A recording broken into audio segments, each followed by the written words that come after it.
Okay, today we're going to bring you a pretty cool product that I picked up from Spinnywhoosh, and we're going to go ahead and pull it out of the box and place it on this here table and take a look at what we got, and go over something that is truly important before you ever install anything that has to do with lights.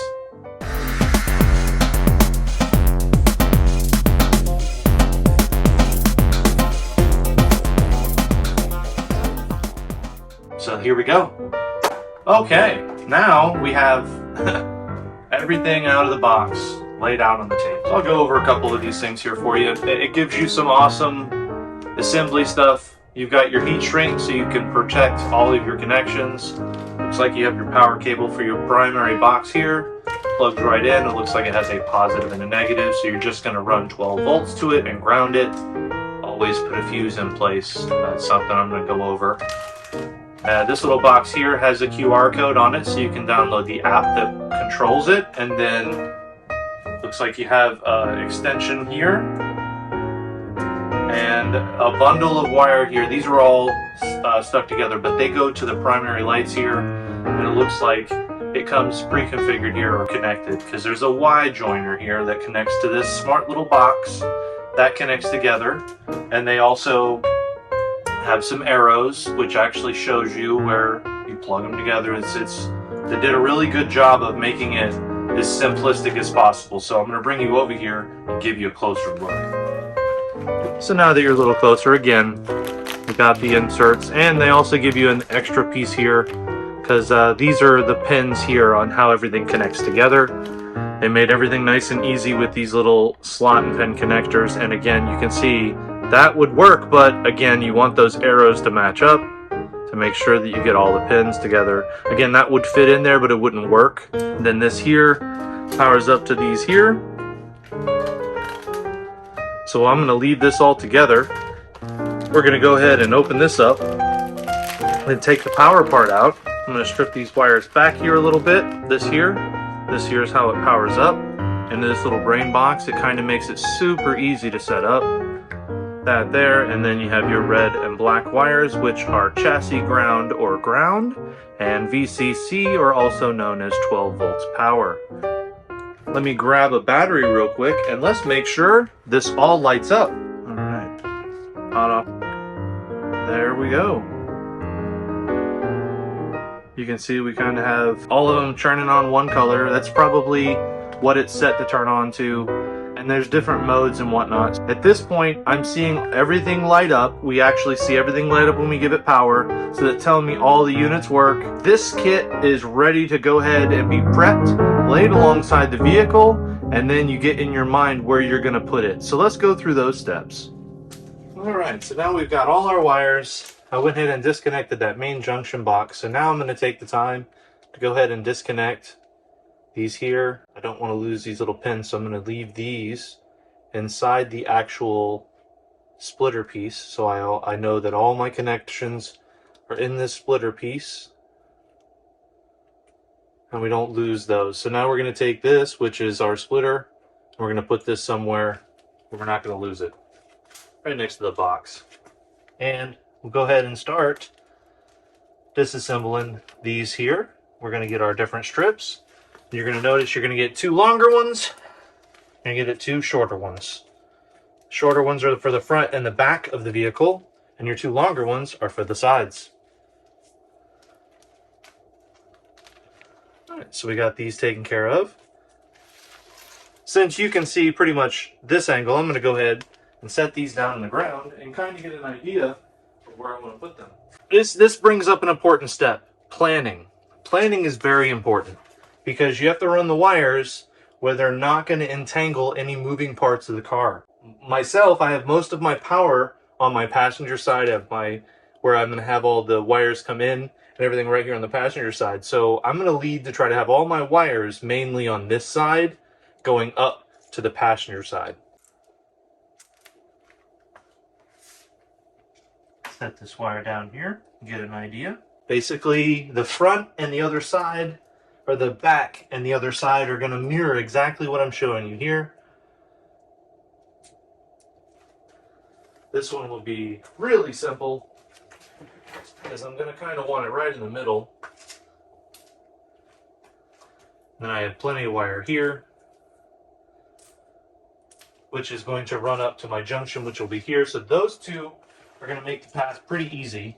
But hey, at least we got an idea. So it's going to cover or start just behind the opening of the back door, so we'll know what to do for the other side. So this one should be interesting.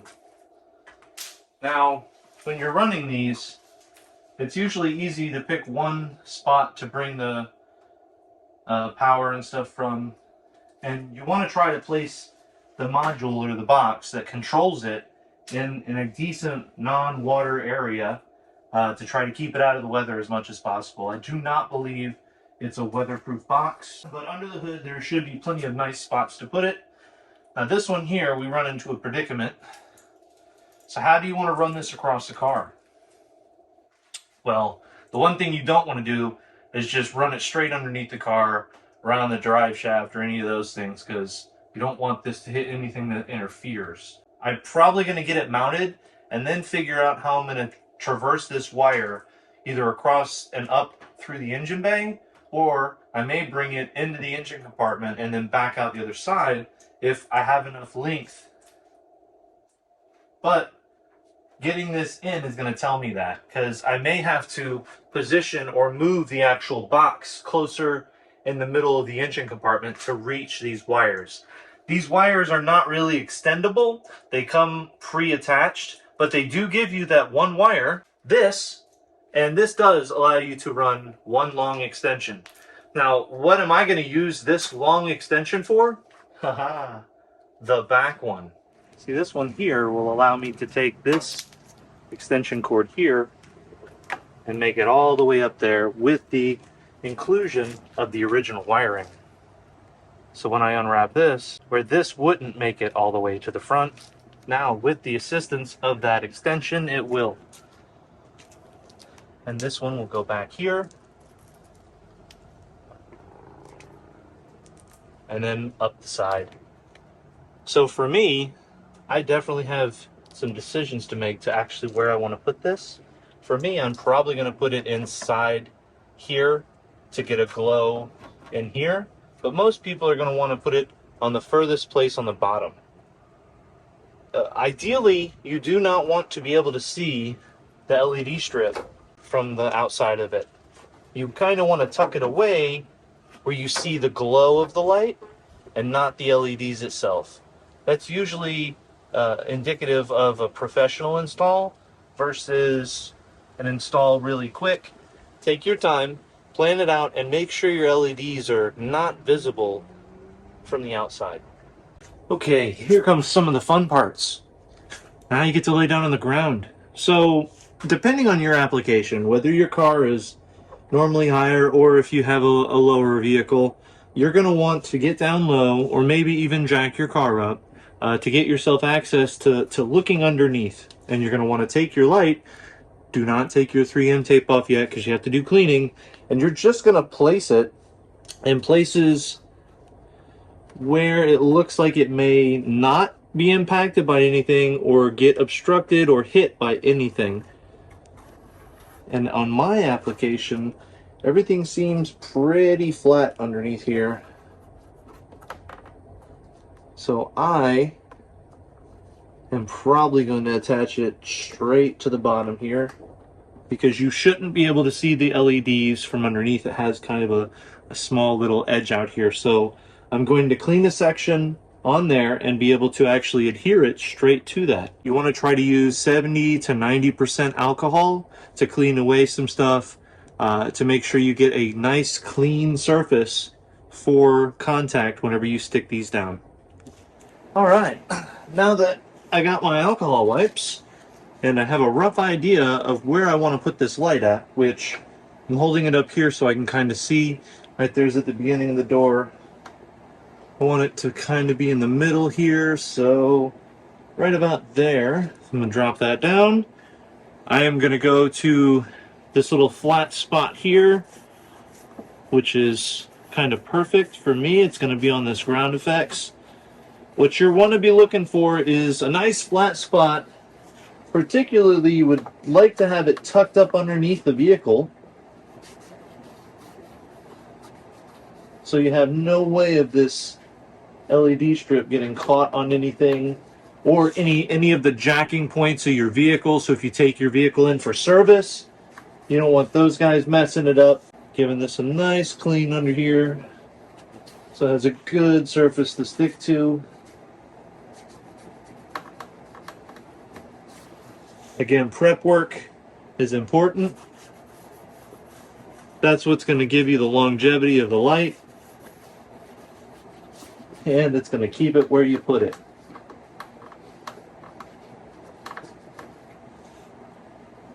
All right, and I'm going to take this and grab it one more time and put it up under here with a dry fit.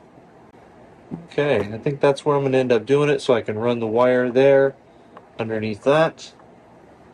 All right, so now that I've got this one figured out, I'm going to go ahead and start peeling and sticking. Depending on which alcohol wipe you used, you may want to give it a little bit of time in drying. Mine's already dry to the touch. I'm peeling back a little bit of this here so I don't expose it all. That way, I only got this part out here that I want out. Everyone's placement's going to be a little bit different depending on their application of their vehicle, but you want to try to find a nice little tucked away spot.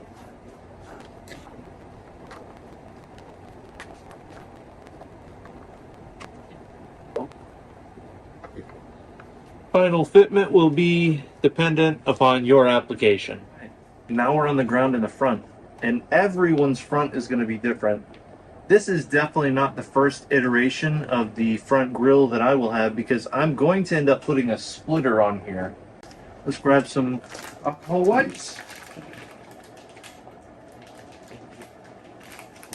Go ahead and prep this area.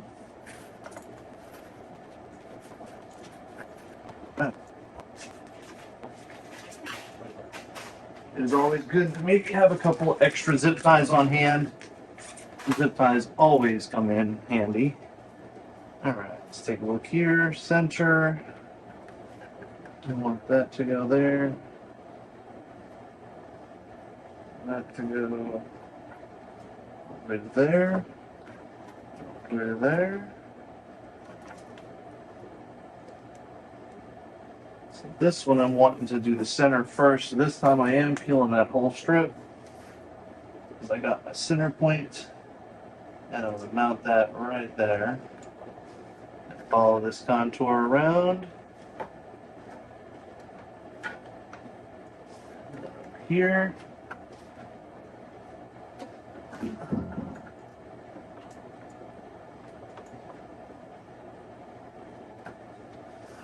Let's get this up to that. That is going to go to there, and now go ahead and give this end structure and the other end structure. All right. So I got the two ends settled. That way they aren't going to go flailing around on us. Got this front one mounted now. That extra zip tie in there. So what I'm going to go ahead and do is clip these wires here and get ready to show where I'm mounting the box now that I got these two kind of ran here. Let's talk about power connections now. Being this is the little box that your splitter connects into and everything works off of, and you only have these two little wires here. Ideally, this would be right next to where you're getting power from, but that's not always the case. So what I'm going to do is I've got this little strip of wire here.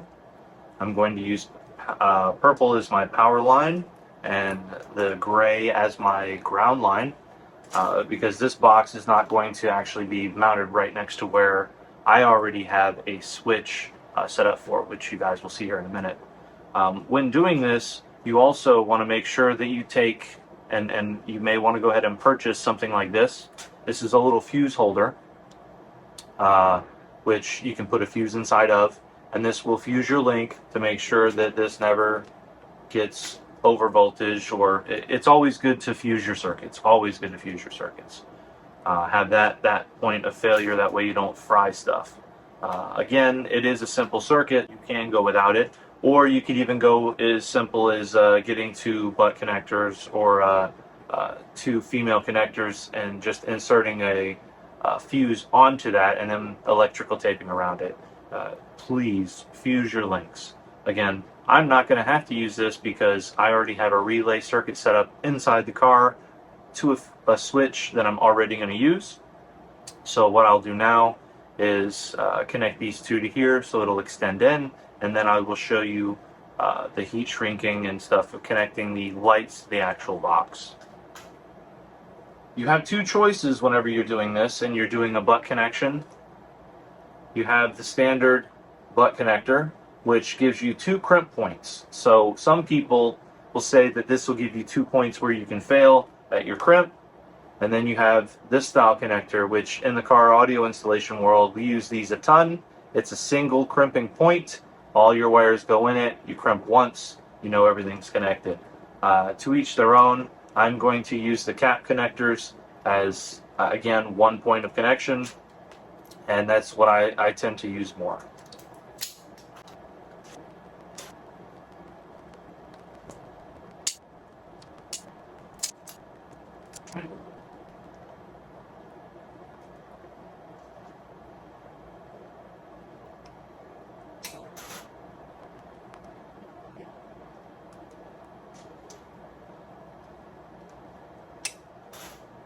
Alright, we got our single points there. Now I'm going to go ahead and beautify this wire a little bit with some electrical tape to bring these two together. That way this is not a wire mess, but actually a little more uniform when it goes inside the car. This here is ready for me to go ahead and get to where I need it to, and I've got my leads here to run in and hook into my circuits, and boom, and we'll have lights.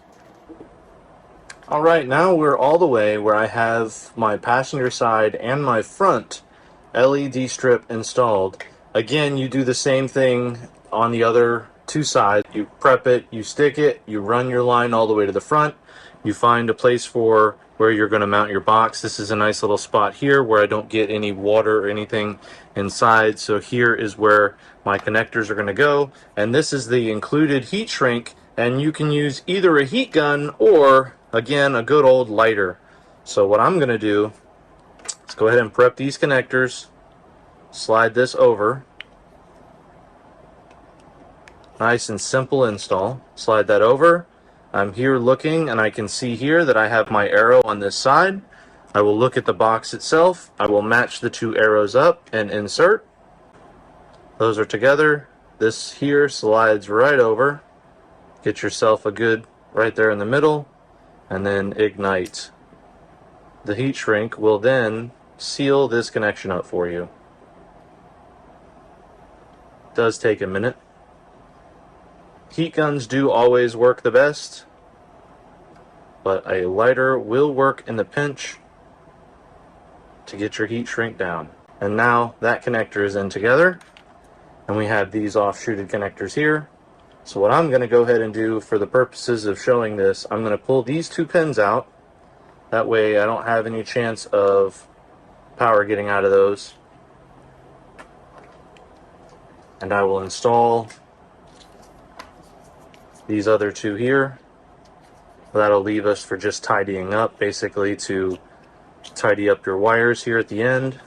It does not matter which of the splitted end goes to which of the LEDs, because they all share basically the same connections. But what does matter is whenever you are connecting your wires, that you line up the little arrows there that you can see. Those are super important to line up. It will not work if you do not line those up correctly. Slap that, and we slide this up and over. That will finish one of the connections for the LEDs itself. If you do ever need to take this apart and redo it, you can get some more of the shrink wrap. Alright, we got one more connection. This one here. Alright, those two arrows are lined up. We're going to slide this over. There we go. Now that's nice and together.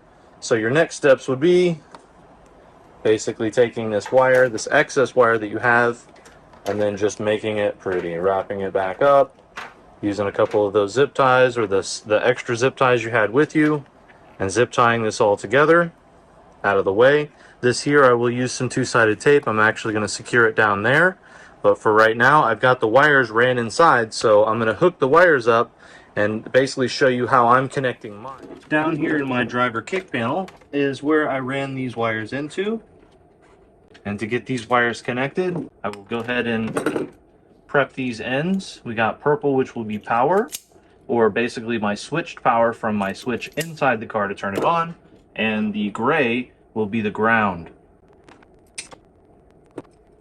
Now on my circuit board down here I have a ground connection, and then our switch section goes right here for our switch that we got in our cabin for this. My switching situation down here is actually running off of a relay, so I'm at the point now where we can fire it up. Now I will go ahead and test, but first we have to flip off some of the lights here. Okay, we have the lights off. Give car power and turn on the LEDs.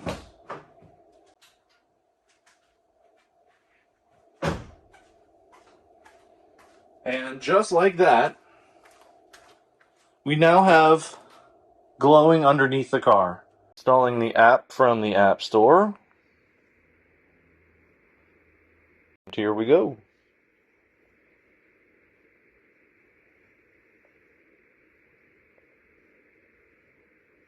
Let's see if it actually locks in. Does it see it? It does. As I pull back here, you can kind of see down there and see how it's changing color with it. Awesome. Different modes, static blue. There's a 7-color jump. So all these different options that are in here. So you have purple flashing. There's yellow. That's what I want right there. Some yellow flashing. That is pretty cool. You can control the speed. You can control the brightness.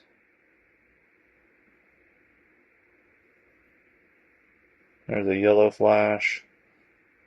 And that's how easy it is to install some LEDs from Spinnywhoosh under your car. With a little time and patience, you can hide your wires and have a nice clean install. These LEDs definitely add an impressive look to the car. But I will say I did not do the standard LED along the back because I do have the diffuser and I have another thing in mind for that. So what I did is I took the LED light bar and I put it inside the cabin. It actually worked out pretty nicely, and it illuminates inside the same as outside, right in the center. So again, whenever you're doing your own customization, make sure to try some of your own designs. We definitely want to thank Spinnywhoosh for the awesome car kit, which are available on their site. Awesome look. That's going to wrap it up for this install video. I really hope that you learned something. Things like fuses are important. Make sure that you heat shrink your connections together so they don't come apart on you. And that Bluetooth app, search for it in the App Store. I can't wait to get these out at night to see what it looks like. Thanks again for watching.